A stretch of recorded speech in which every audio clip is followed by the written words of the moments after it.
Are you kidding me? Pretending to be sick? Do you even know what I went through? It wasn't a ruse. I genuinely had a heat stroke. The reason my mother-in-law was so furious was that I couldn't attend my father-in-law's funeral. It's not like I didn't want to be there. From the morning, I felt unwell with symptoms of heat stroke and couldn't even stand up. I deeply regretted missing the funeral. But my mother-in-law didn't care. She berated me, saying, "Heat stroke. You could have come if you really pushed yourself." I was so weak, I couldn't even stand. I thought attending would be more of a hassle. After our argument, my mother-in-law forcefully pushed me, and oh no, it happened right at the top of the stairs. Losing my balance after the shove, I tumbled down the stairs. Suddenly, my mother-in-law shouted, "Watch out!" It took me a moment to realize, but I saw her beloved dog at the bottom of the stairs. Even if she warned me to avoid it, I had no choice but to collide with the dog.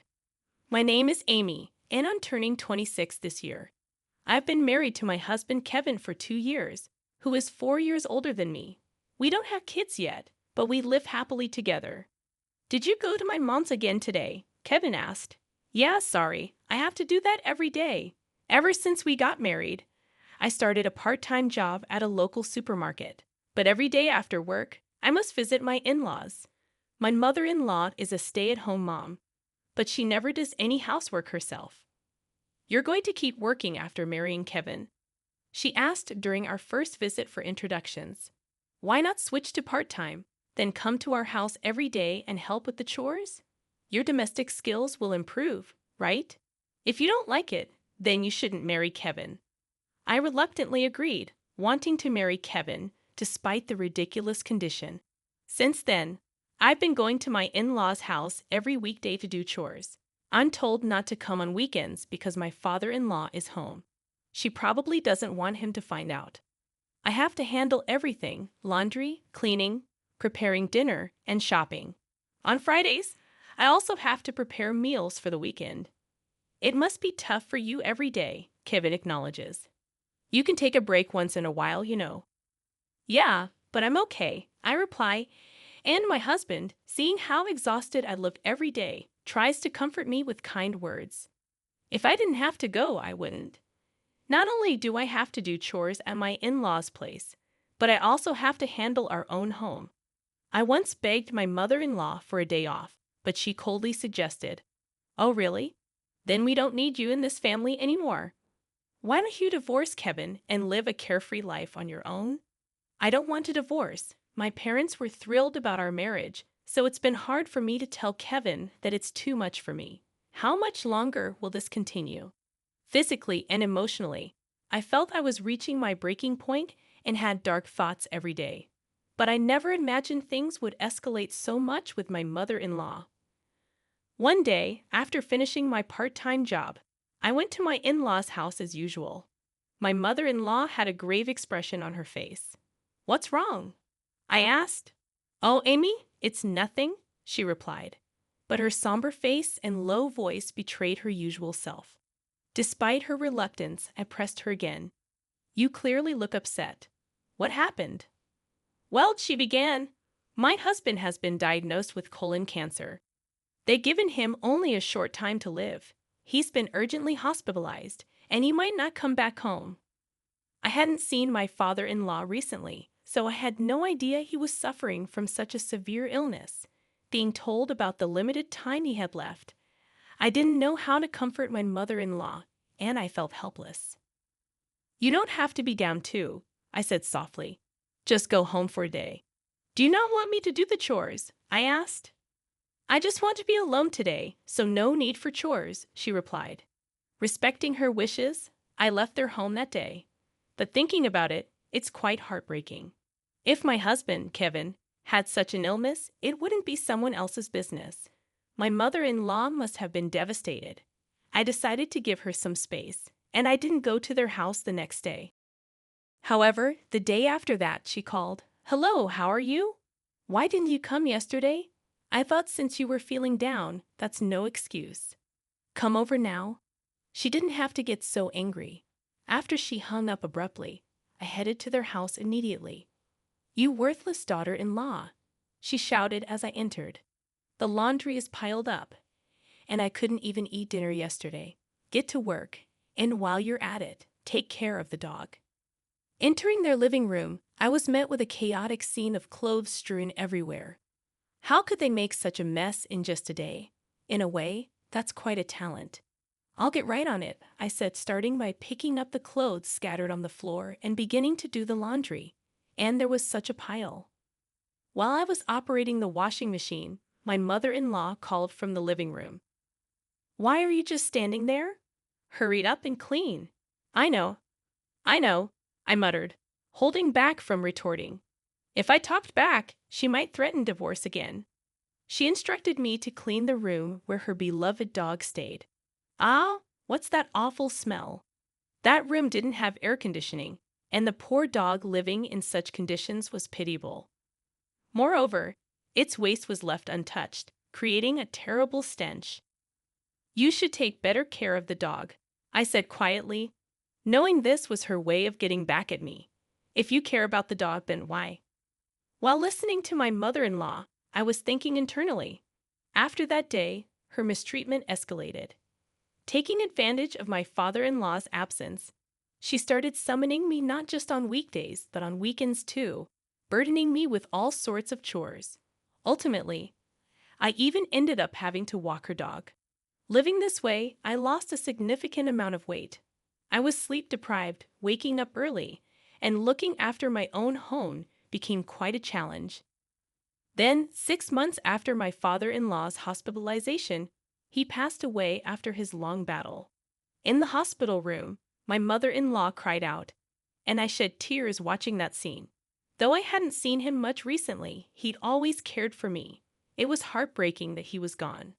I wanted to pay my respects and gratitude at the funeral. But the next day, I woke up feeling extremely ill. I wanted to bid him farewell with all my gratitude. However, when I woke up the next morning, I felt terribly ill. It was hard even to stand up. I had been making various preparations for my father-in-law's funeral, but symptoms similar to heat stroke began to manifest gradually. My hands and feet started cramping. "Hey, are you okay? You look pale." Kevin voiced his concern around noon. Apparently, my complexion was very off. "Yeah, I feel awful. My hands and feet are cramping. It might be heat stroke. Don't overdo it, okay?" "Yeah, I think I'll be okay if I just rest a bit." I reassured Kevin and decided to rest in a cooler room. However, even when it was time to head to the funeral, my condition didn't improve. "I'm sorry. I'm not feeling well. If I go like this, I might just be a bother." I expressed my regret to Kevin. "It's all right, Amy. Why don't you rest at home? I'll explain everything to everyone." "I'm so sorry I couldn't be there for your dad's last moments," Kevin comforted me. "Don't apologize. It's only natural to prioritize your own health. Make sure you get some good sleep, okay?" Reassured by my husband's kind words, I saw him off as he left for the funeral. Feeling relieved, I soon fell asleep. When I woke up and checked the clock, it was just past 5 o'clock a.m. the next morning. What? I slept that long? I was surprised at how long I'd been out. But thanks to that, I felt completely refreshed as I went about my usual routine, making breakfast and cleaning up. "Good morning. Did you sleep well?" my husband asked as he woke up.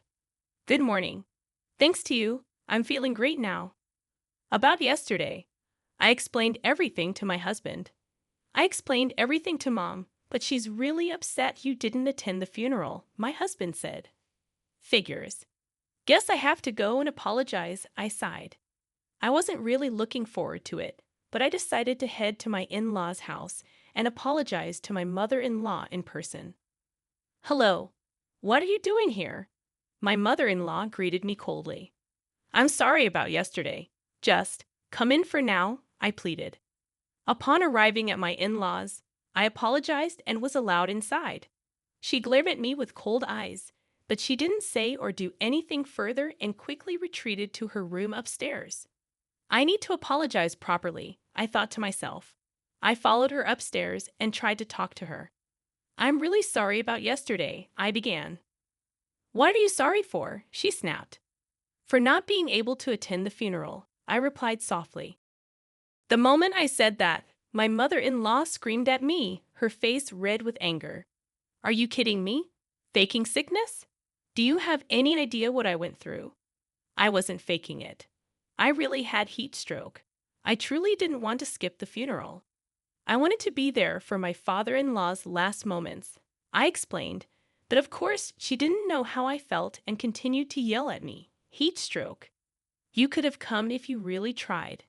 My mother-in-law insisted, her anger unabated. It was so bad. I couldn't even stand, and I thought I'd just be in the way. Stop it with the excuses. I don't want to hear it. After arguing with my mother-in-law, she pushed me hard. Oh no, the argument took place right at the top of the stairs. Losing my balance, I tumbled down the stairs. Suddenly, she shouted, "Watch out!" In a split second, I realized her beloved dog was at the bottom of the stairs. Even if she told me to watch out, there was nothing I could do. I ended up colliding with the dog. What have you done? Frantically, she rushed down the stairs, ignoring me. She was only concerned about her dog, so in her eyes, I'm less important than the dog. As I faded into unconsciousness, that thought lingered in my mind. When I woke up, I was in a hospital bed. The hospital. Why? I was disoriented, looking around in confusion. Amy, you're awake. Thank God. My husband was beside the bed, relief evident on his face. Why do you look so upset? I fell from the stairs. Oh, I remember now. I recalled being pushed down the stairs by my mother-in-law. She told me you slipped and fell. I was so worried. Slipped? Did she tell you that? Kevin asked. Yes. Why? I replied. She pushed me, and now she's lying about it. When I apologized for not attending your dad's funeral, she got heated and pushed me. I remember colliding with her dog after that. What? You're kidding, right? Kevin exclaimed. I'm not kidding. When I apologized for not attending your dad's funeral, she got heated and pushed me. I remember colliding with her dog after that. I explained, but hearing the truth from me, Kevin buried his face in his hands. Well, it's no wonder. His own mother did something almost murderous. Mom did that. I'm so sorry, Amy. Kevin said, then staggered out of my hospital room. Luckily, I only suffered bruises and was discharged the next day. There's still a bit of pain, but it shouldn't interfere with daily life. As I entered the house, I could hear Kevin arguing with his mother from the living room. What have you done? I've told you. I didn't do anything, Kevin shouted. What's all the fuss about? I asked, opening the door to the living room where they were arguing. I got home and was confronting Mom about what you told me yesterday, but she insists it didn't happen. I didn't do anything, right? Kevin questioned.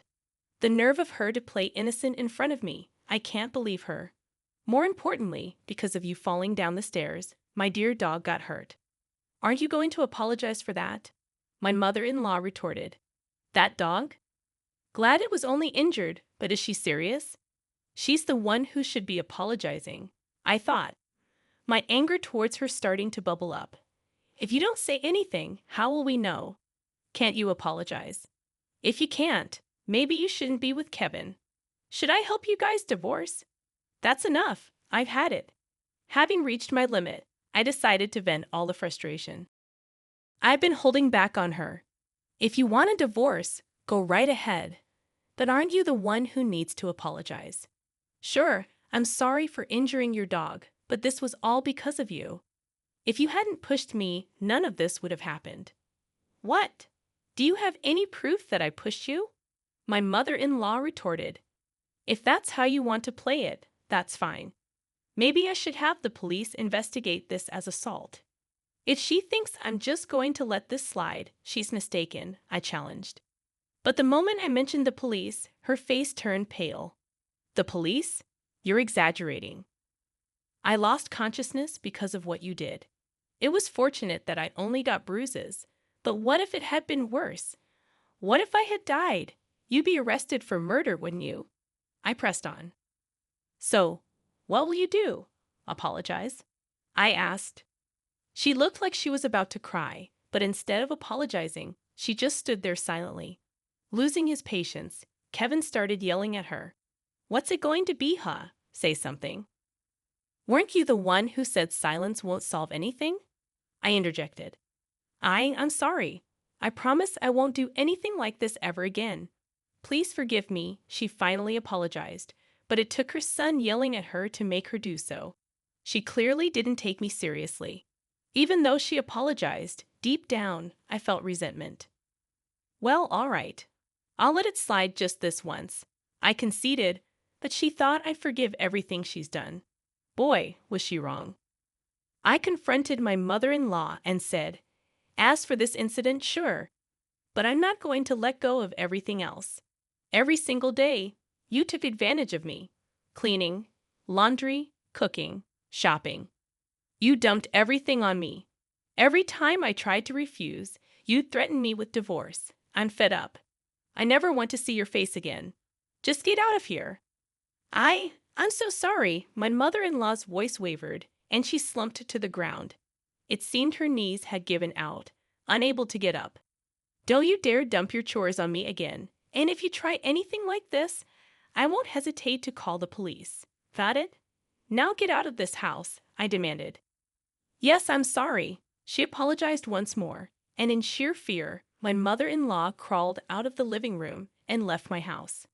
"That felt good, Amy. When you get mad, you're kind of scary," Kevin remarked. "Well, maybe if you take me lightly, you'll end up like your mother. I'd never underestimate you." "I'll take it to heart," I replied. After my mother-in-law left, Kevin and I had that conversation.